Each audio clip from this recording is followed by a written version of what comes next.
Hey there, if you're struggling with getting your toddler or preschooler to go to bed at night, then you're going to want to stay tuned for this episode. I'm going to share some of my top tips for being proactive and helping prep their brains for being ready for a restful night. So let's get to it.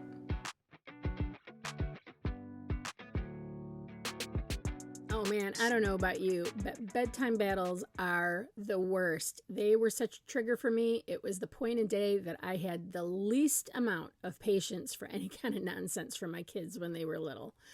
I wish I'd known then what I have learned over the years of working with young children about how we can prep and prime their brains starting right around dinner time to try to get them ready and ease them into a better and smoother bedtime.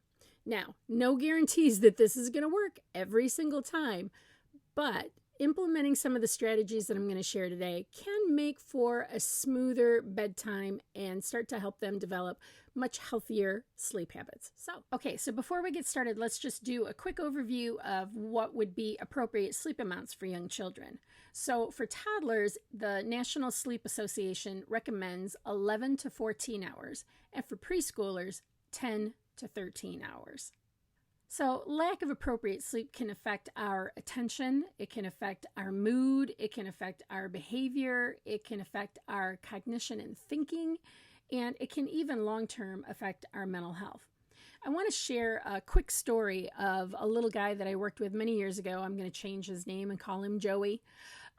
Who had significant sleep issues. He was maybe only sleeping 1 to 2 hours a night. And he's certainly not the only little one that I've met in my almost 25 years of doing this who had really, really disrupted sleep patterns.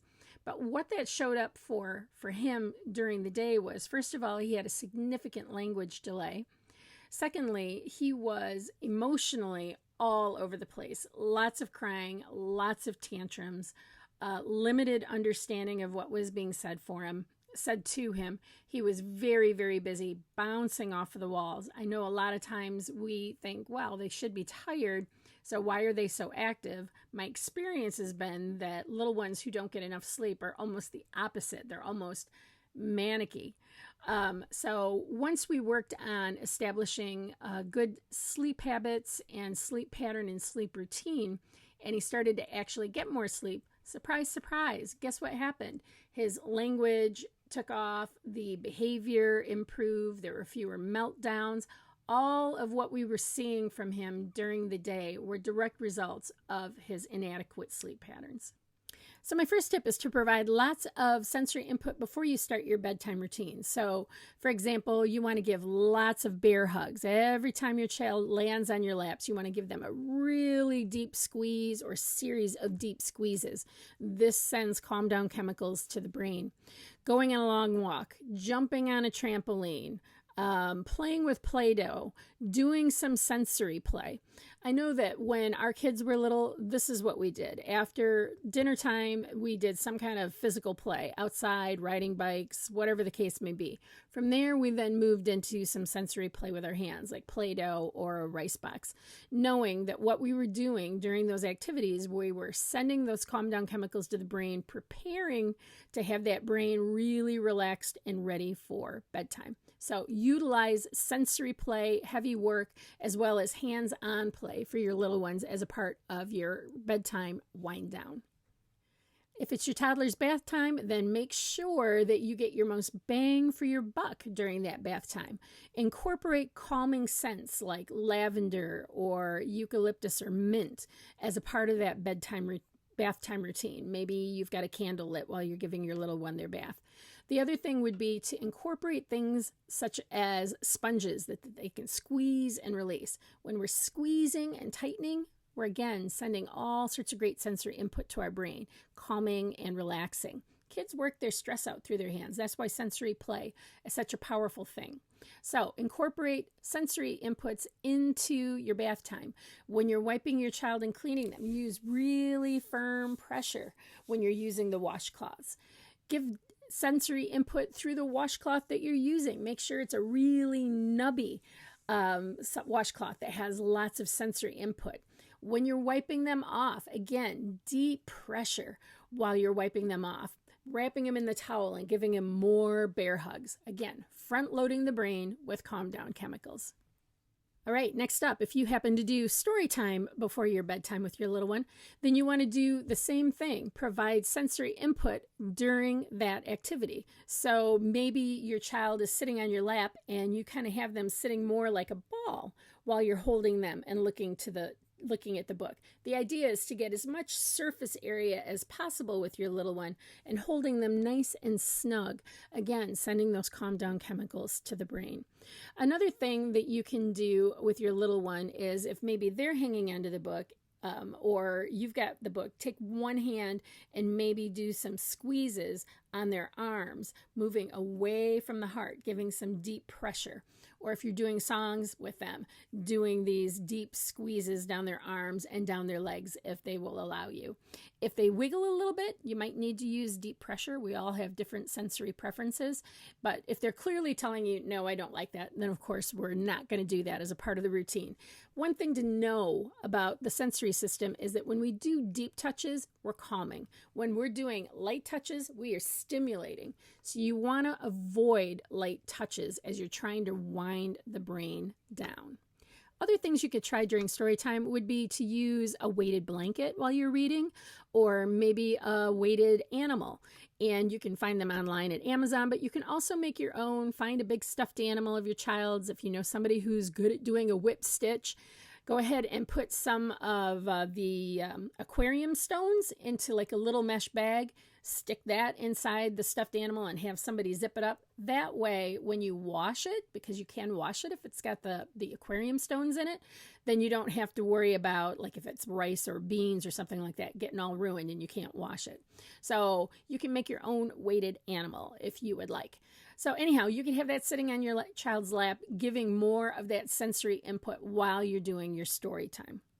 The next tip is to take things down in the environment a notch, right? You want to maybe take the lights down a little bit during that bath time. Have a softer light on in the bedroom. Start pulling the blinds and the shades. Again, sending those messages to the brain that we are preparing to go to sleep. Talk in a softer voice with your little one as you're reading those stories, getting quieter and quieter, calming the brain down. The next tip is for parents who like to incorporate rocking their child to sleep into their nightly routine. Rocking is great. It's calming. The key is to remember to put your child down in bed when they're still just starting to nod off.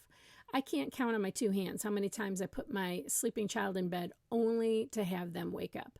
So while they're still a little bit groggy and they're starting to nod off, slowly walk them and gently put them down into bed, trying to keep them as close to your body as possible as you lay them down. And once you get them down, put your hands on their chest or their back, continuing to give some firm input so there's not this drastic, I feel all soft and snuggly, and all of a sudden that sensation is gone. That's a lot of times why they start to wake up really quickly. So you can stand there and just calmly give them some deep pressure with your hands, gradually lightening and then walking away. And hopefully they'll stay asleep.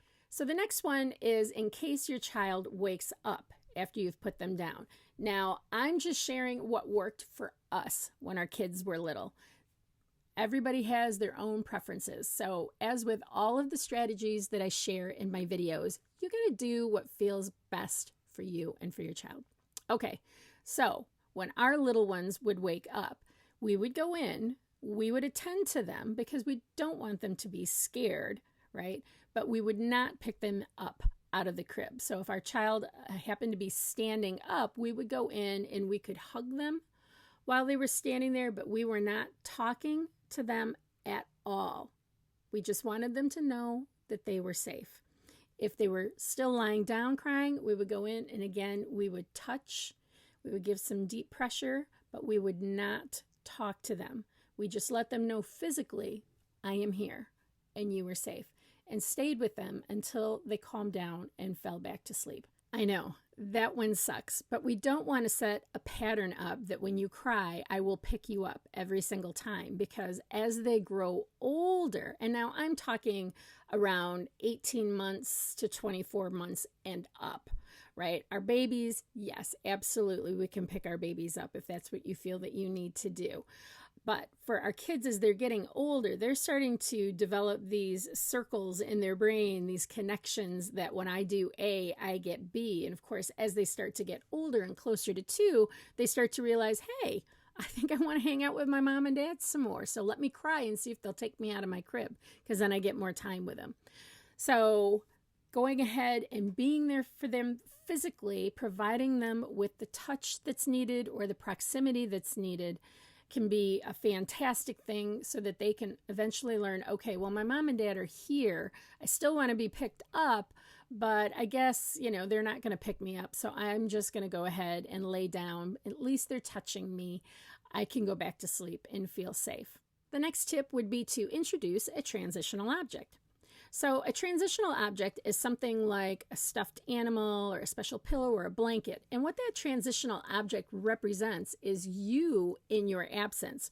So if you have a little one who's really struggling with that separation part at bedtime, starting to pair a transitional object with that process of going to bed, or any time that you have transitions where maybe you're leaving them or where they might be a little bit anxious, introduce something like a stuffed animal. Maybe it's a weighted animal, because again, then you're getting that extra sensory component to that, calming the brain. So pair it during your story time in your bedtime routine. Pair it when you're going to the doctor's office. Pair it when you're putting them in the car seat and they don't like being in the car seat. So pair that transitional object, make sure that it's there and available to them when safe, right? Depending on age, in the bed with them, so that they have that. And talk about it. You've got your Snuggly. Oh, your Snuggly feels so good. Your Snuggly loves you so much. Your Snuggly keeps you safe, so that they know I've got this thing here that can calm me when I don't have mom and dad there. The next tip is to think about mealtime. Yes, mealtime. There is some considerable research out there that indicates little ones who have late dinners have more disruptive sleep patterns. It's because their little bodies are still processing their late meal. So you want to think about what time you're having dinner. And if you feel like your child needs to have a late night snack, then you want to make sure it's something that's protein rich and going to fill their belly. I'm going to put a link to a really cool article that has some tips and suggestions regarding snack time at night with young children. All right, the next tip, and some of you are going to say, no TVs in the bedroom. Yeah, I know. Having TVs in the bedroom, I know a lot of parents are going to say, it helps my little one fall asleep. It may help them fall asleep, but do they really get the deep sleep that they need? Having the TV on is a continued input coming into the brain. What our brains need to completely rest is silence, is nothing, is no stimulation. And think about it this way as well. How you work with your bedtime routine with your little one now, right? The strategies that you teach them, because that's really what you're doing, is you're teaching them strategies to learn how to go off to a restful, peaceful sleep. Start now. So if you're starting with a TV now, chances are your little one as an adult is going to need to fall asleep with a TV on or some sort of electronic device on. So there's tons of research out there that supports this, the negative impact of screens and TVs and all of those things at bedtime. I'm a big advocate, and I know I'm probably going to get some hate on this, but no TVs in the bedroom. Our bedrooms should be a place for rest, calm, peace, and a place where we have no distractions. TV is a distraction. Okay, I'm going to get off my soapbox. Finally, I just want to say one thing that we need to remember as parents is that we cannot make our kids fall asleep. They will fall asleep when they're ready to fall asleep. What I'm talking about in this particular video are some things that you can do to increase and improve the likelihood that that's going to happen by using what we know about development and sensory input with young children. So I hope you found this helpful. If you did, give me a like. That would be great. I would appreciate it. It helps me get my information out in front of other parents. If you have any questions, please drop them in the comment below. And as always, I appreciate your ongoing support. All right, you guys, have a good one.